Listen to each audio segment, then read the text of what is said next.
দাও কয় টাকা কয় টাকা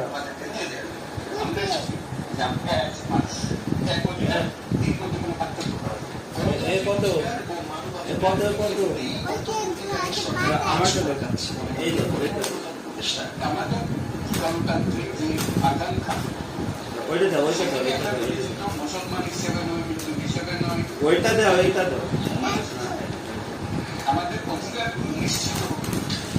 সমস্ত সমস্যার গোড়া হলো আমরা যত প্রাতিষ্ঠানিক আয়োজন এগুলো করেছি সব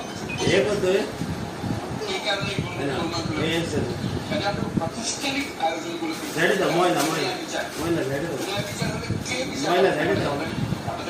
আগের থেকে টাকা দিলি তার টাকা রাখবে না ময়লা করে